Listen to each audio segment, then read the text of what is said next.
Welcome to Food All You Never Wanted to Know. There are some beautiful marigolds here. And as we come along, this wall is protecting the plants from the cold at night a little bit more. They're beginning to look bedraggled, but I'm still getting peppers. Look at this one. I hope beyond hope, this one. It's a beautiful, nice sized one for these Ashe County pimentos. I'm hoping that's going to get big enough. And I mean, it's big enough. I mean, it's going to get ripe enough before the frost hits. This one's nice. I actually might pick this one. That's a beautiful pimento pepper. A little bit of redness still, but I mean greenness, but that's whatever. Anyway, as we come along here, and I think I might be potting one up soon to try out. That was a straw flower that never flowered yet. And over here we have some onions that I did not grow, and some tomatoes, some of which are going to be fried green tomatoes. I want to contemplate just for a minute on these onions. I don't know if some of you might have seen the video online. It's a guy who's a food distributor, and he was saying that the reports that the media is putting out that food prices are going to go up by about 3%, maybe 4% or something. He said that is absolutely not true. He said the point is that he, as a food distributor, has been holding the prices down because he has contracts that he was not able to break.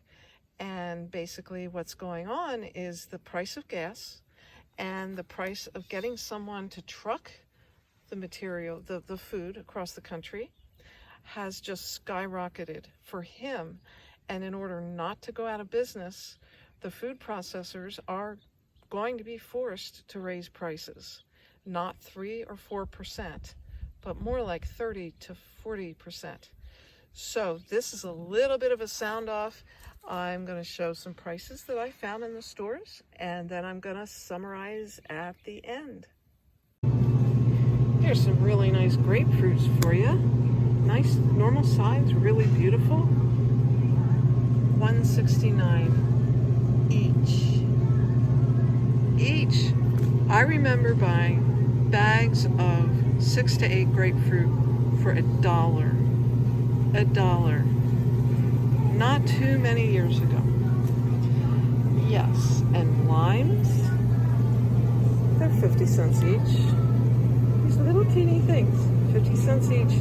I used to be able to get a bag of 12 for $1. Lemons, 3 for $2. Okay, same thing. I used to be able to get them a bag for maybe 12 of them, 10, 12 of them. Peppers, beautiful yellow, red, orange. They're having a big sale. 3 for $5. 3 for $5. I used to get peppers, again, I don't know, maybe 6 in a bag for $1. A pound of organic carrots, $1.49. I'm not telling you the brand or the store, but just a year ago, they were 99 cents each. Sugar is $2.79. That doesn't sound too bad. Till you look at this 4-pound bag. No longer 5-pound bags of sugar, 4-pound bags. Another item is ice cream. Do you remember? Am I just getting really old? Or am I the only one who remembers that ice cream used to come in half gallons? This is 48 fluid ounces. 48 fluid ounces happens to be, guess what? 1.5 quarts, no longer a half a gallon. And it's not just Turkey Hill, it's Gallagher's, it's Friendly's, they've all gotten together, it's Greens, they've all gotten together, and they do the very same thing, so you can't do anything about it. Okay, so I'm going to have a little sound off here about the food prices that I was talking about in the store. So if they continue to shrink the packages, they cut them by a quarter, they cut them by a half.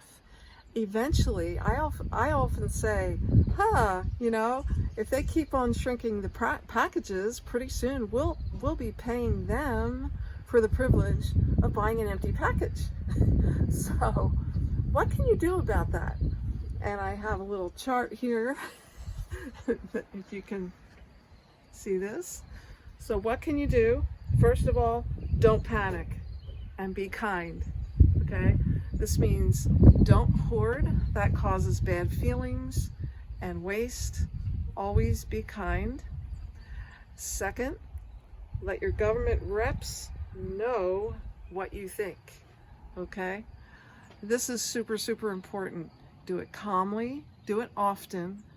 We need transportation, obviously. We need transportation to get the food from one area of the country to the next. And this does take gas. So like it or not, we need to be more self-sufficient as a country on gas, on energy. And that's my little sound off on that. Also, we need local agriculture more than ever before. I'm sure you're aware of all the many times that we have had food issues, food safety issues with E. coli and all these terrible diseases. Usually what happens is from a huge processor clear across the country, and there are numerous states that are involved. Whereas if we had more local agriculture, I understand that some things you can only get from certain places at certain times of the year, but we can do a little bit better than we have been. And some of that is maybe our reluctance to pay the prices for the local farmers.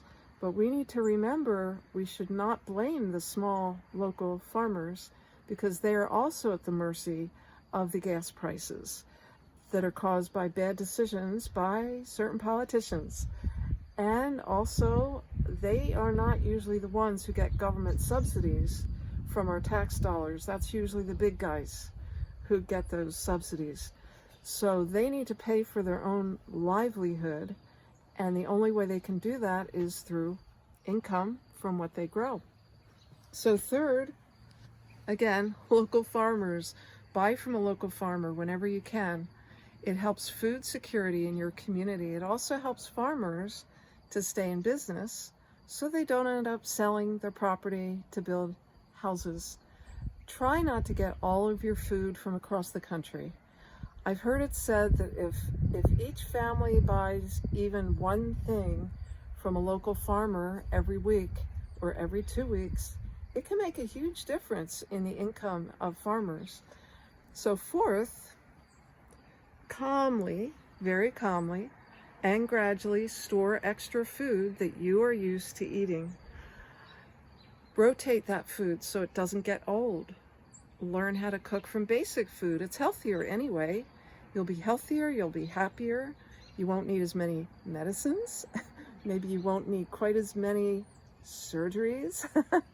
It's a good thing always to eat food from scratch, to learn how to cook it and to do it on your own. Also, grow that garden. Even if you have no space, even if you can just grow a little row of lettuces on your windowsill, if you can do something, that will give you nutrition that is right there, that is living, that has the enzymes that can help you to be healthier. And also, again, learn to cook from scratch. 5, help educate. Educate yourself, keep learning, help educate others, your family, your friends, your community, your neighborhood, your town, okay? If we all became just a little bit more prepared, we know from past experience that when there's a big disaster someplace, our government does not have the ability to help everyone and to help everyone in the ways that they need. So be part of the solution by doing just a little bit, as much as you can, And also the last thing is to smile. Okay? Smile, it'll make you feel better. It'll make other people feel better. But as you smile, let your voice be heard. Firmly, but kindly, politely, but let people know what you think in a way that they will listen to you. So again, this is food. You probably didn't want to know this, but this is food, all you never wanted to know. And please share and subscribe. Take care.